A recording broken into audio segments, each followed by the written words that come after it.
Fala aí, doutores e doutoras, tudo bem? Mais um vídeo aí do Lex Machina e hoje vamos falar sobre um assunto um pouquinho diferente. A gente vai estar lendo algumas partes e interpretando o paper que se chama How People Use ChatGPT, ou Como as Pessoas Usam ChatGPT.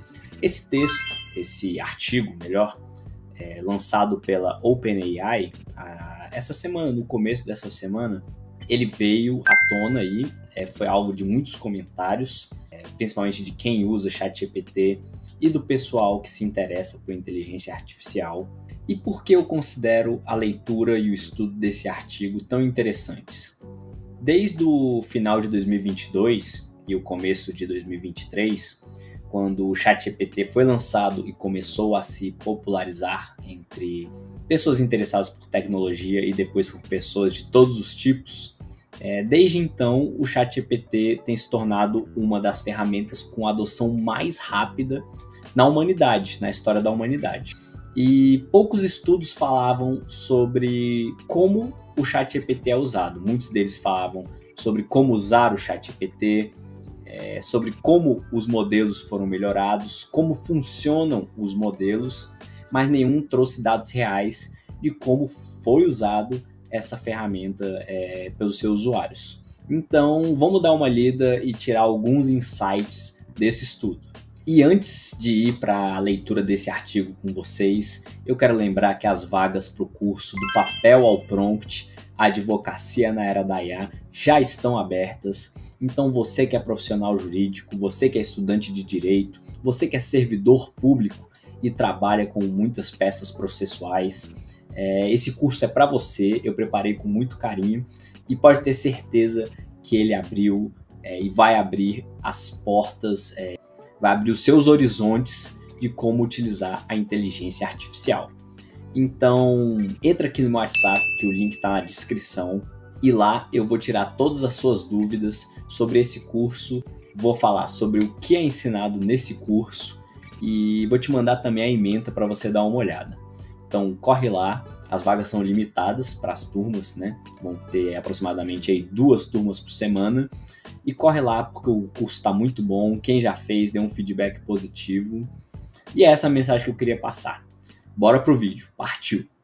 Já estamos então com o artigo aqui aberto, vocês podem ver, ele está em inglês, mas eu vou lendo e meio que traduzindo para vocês, vai ficar fácil de vocês entenderem. E se vocês não souberem inglês ou tiverem uma dificuldade maior para ler textos mais complexos, vocês vão fazer o seguinte: vocês vão pegar esse texto, que eu vou botar o link aqui na descrição, e vocês vão jogar ele, as partes que vocês querem entender melhor, no ChatGPT ou no Gemini, ou vocês podem mandar ele para algum desses LLMs e pedir para eles te darem também os pontos de maior destaque, botar ele às vezes no notebook LM e ir perguntando em cima dele. Todas essas estratégias são muito boas para você entender e ler um artigo em língua estrangeira. Mas vamos lá. A gente pode ver primeiro aqui que esse artigo é feito por um time bastante pesado. O bonde é pesado, meus amigos.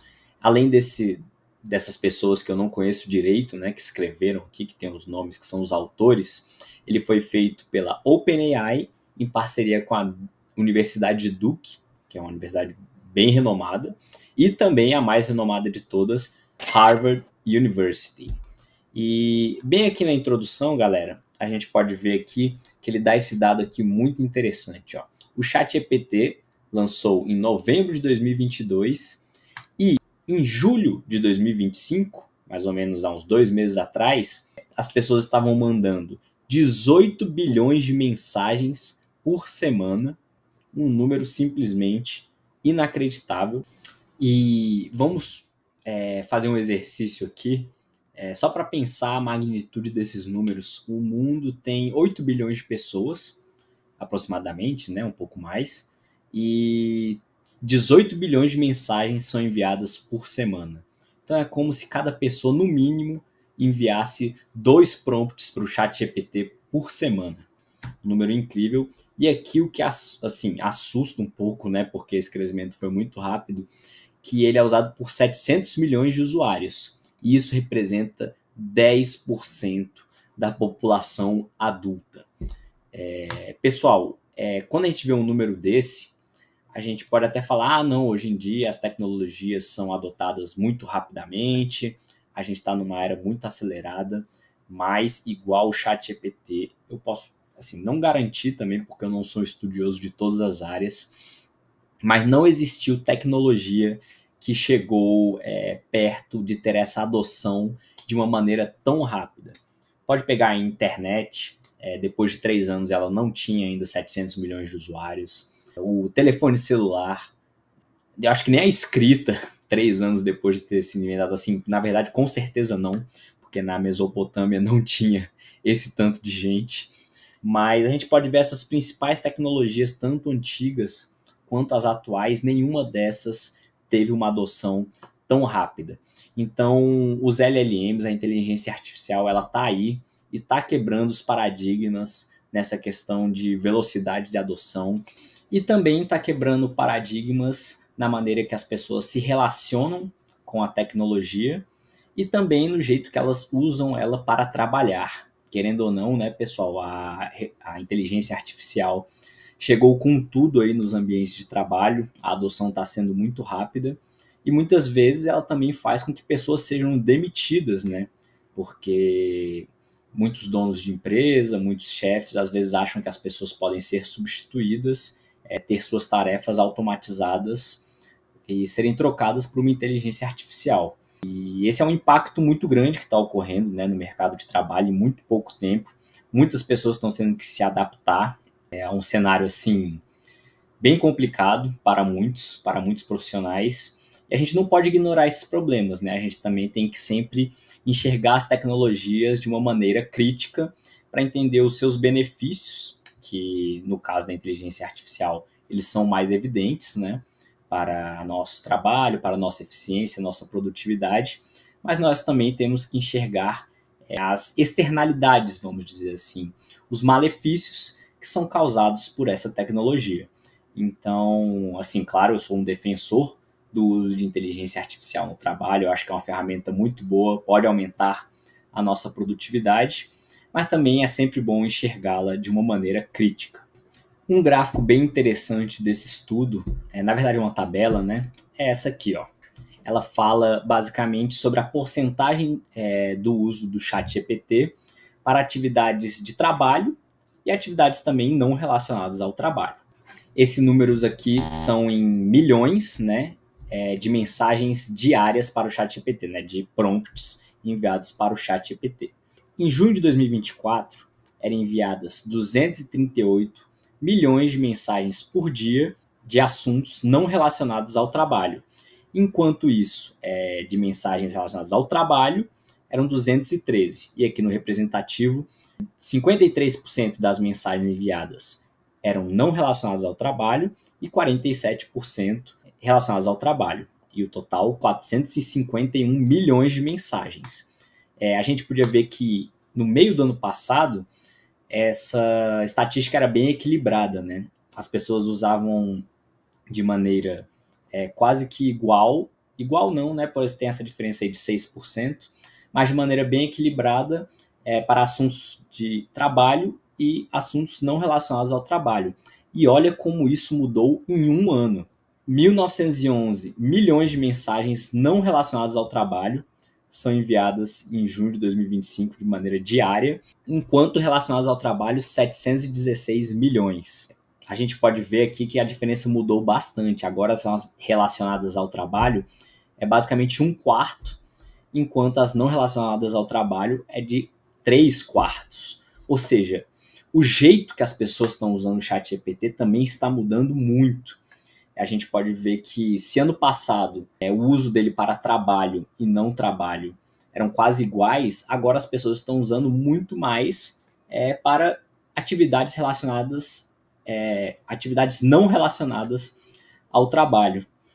Isso é muito interessante, porque hoje a gente lê matéria de tudo quanto é coisa, né? A gente lê matéria de gente namorando o ChatGPT, a gente lê matéria de gente que está utilizando o ChatGPT como psicólogo, como conselheiro amoroso, e a gente vê que as pessoas elas cada vez mais vão criando intimidade com essa tecnologia e vendo que ela pode ser usada para essas atividades cotidianas, né?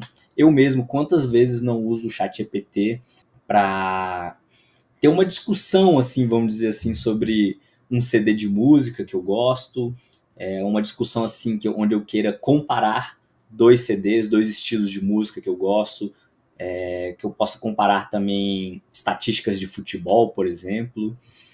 Em relação ao trabalho, é claro que para mim o valor agregado é muito maior. Mas para essas coisas cotidianas, realmente o ChatGPT ele se mostra um parceiro realmente nessas conversas.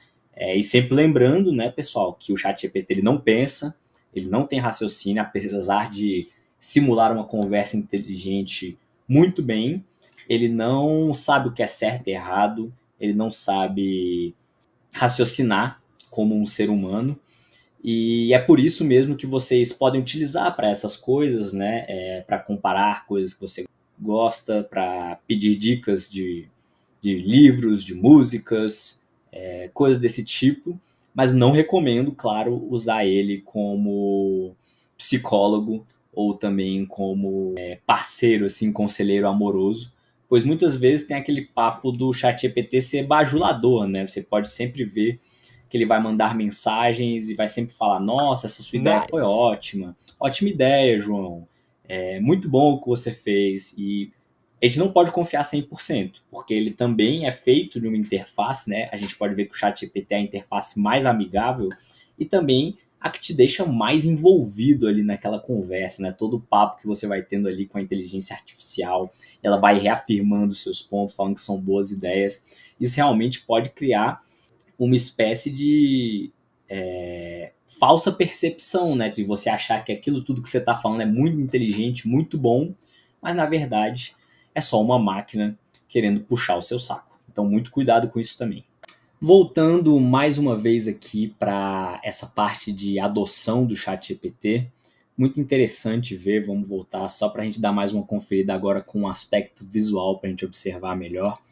Aqui, em janeiro de 2023, mais ou menos aqui, ó, janeiro, fevereiro, março, abril de 2023, mais ou menos 50 milhões de usuários ativos. E agora já passamos dos 700 milhões, né, indo aqui para 800 milhões. Quando chegar em 800 milhões vai ser aproximadamente 10% da população mundial utilizando o ChatGPT. E você imagina o tamanho, né, do poder que a OpenAI tem quando 10% das pessoas do mundo vão estar utilizando a sua tecnologia. Outra coisa para a gente pensar criticamente aí, né, é como essas empresas acumulam poder e também acumulam o principal, que são os nossos dados, né? Eles podem saber basicamente aqueles seus interesses, aquilo que você gosta, aspectos da sua vida. E tudo isso pode ser direcionado para os fins que eles acharem melhor, seja para publicidade, seja para influenciar decisões suas, né? Quem sabe.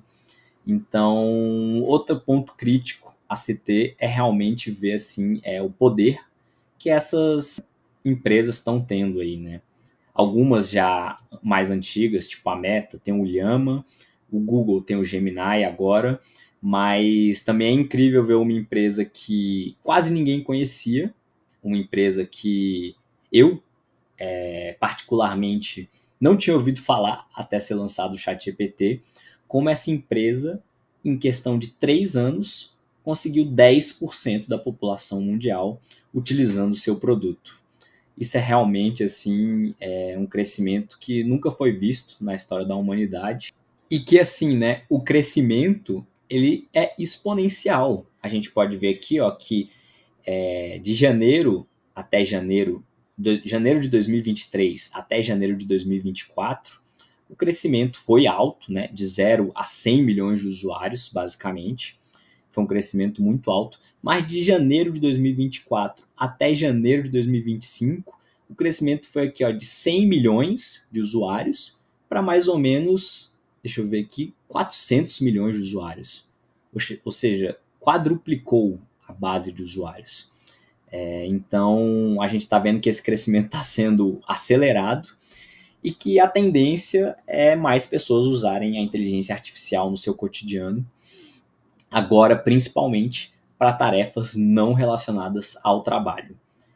Uma reflexão também que eu proponho é a gente pensar assim, será que eu conseguiria voltar a viver no estado pré-inteligência artificial? Será que minhas tarefas, meu trabalho, todas essas coisas que eu faço, que a inteligência artificial hoje adianta a minha vida, né, aumenta a minha produtividade, será que eu conseguiria voltar a trabalhar, por exemplo, sem o ChatGPT, sem o Gemini? Eu confesso para vocês que para mim seria muito difícil, pois como é uma área que eu comecei a utilizar desde cedo, né, desde um pouco depois do seu lançamento aí, é uma ferramenta que aumentou muito minha produtividade e eu comecei a usar basicamente todos os dias no trabalho.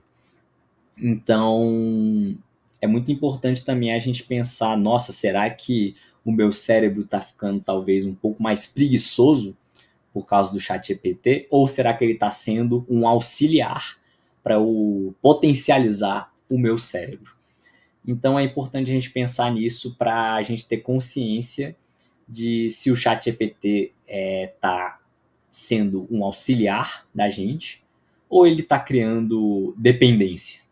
É uma boa questão a se pensar também. Então, pessoal, eu estou gostando muito de gravar esse vídeo, mas ele já está ficando muito grande, é um vídeo bem diferente, né? Normalmente as coisas aqui são bem técnicas. Mas vamos aqui para a última coisa que eu queria mostrar para vocês, depois quem sabe eu faço até uma parte 2 falando sobre esse artigo, que é essa parte aqui que eles fizeram esse gráfico bem legal, onde ele mostra para as atividades que são usadas o ChatGPT.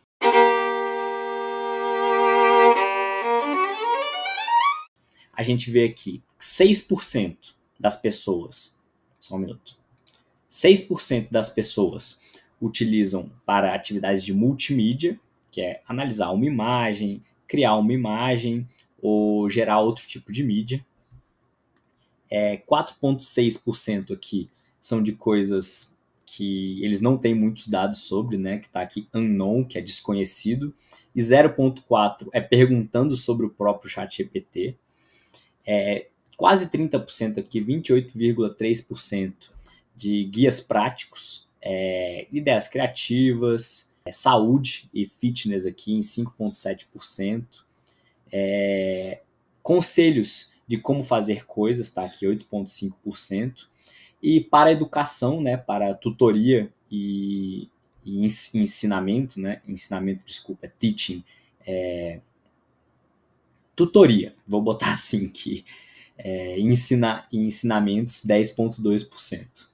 Aqui para informações, essa é a parte mais perigosa que eu acho, pessoal. Aqui informações específicas, 18,3%.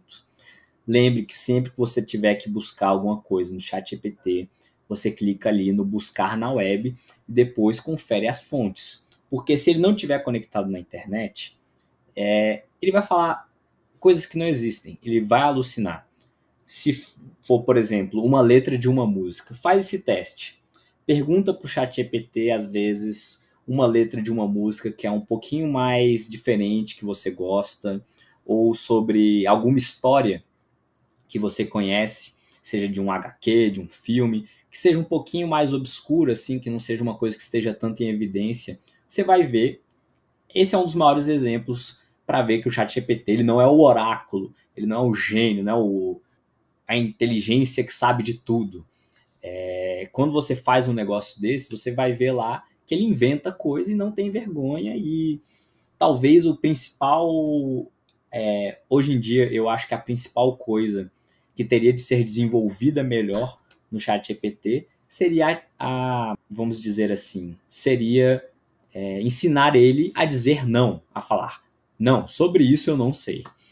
Vamos aqui para esse outro ponto que é coisas pessoais, né? Expressão própria, self-expression, que 0,4% é de pessoas jogando e fazendo roleplay, né? Que é imitação, vamos dizer assim, com o ChatGPT é, por exemplo, você chegar para o ChatGPT e falar algo do tipo: vamos fingir que eu sou um policial e você é o bandido. Vamos começar essa conversa aí de como seria. E aí o ChatGPT, né, claro que dentro daqueles limites éticos, ele vai simular aquela conversa com você. Algo bem engraçado de se fazer, que você pode fazer uma vez ou outra para ver como ele se comporta, mas é bem pequeno aqui, é o 0,4%. Conversas com o ChatGPT, 2,0%. E falar sobre relacionamentos e também sobre reflexão pessoal, né, reflexão sobre a vida, 1,9%.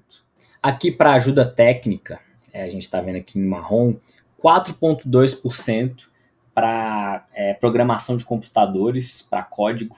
Isso é bem interessante porque eu, pelo menos, achava que era muito mais, porque eu sempre vejo o pessoal de computação falando sobre o ChatGPT, sobre como ele é bom para fazer códigos, sobre como ele é bom para te ajudar a encontrar bugs, etc.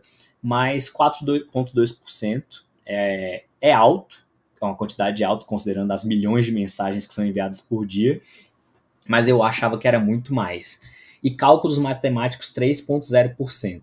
Essa também é uma coisa que às vezes, faz muito tempo que eu não faço cálculos com o ChatGPT, mas ele não era tão bom. Às vezes ele deu uma melhorada, depois eu vou testar.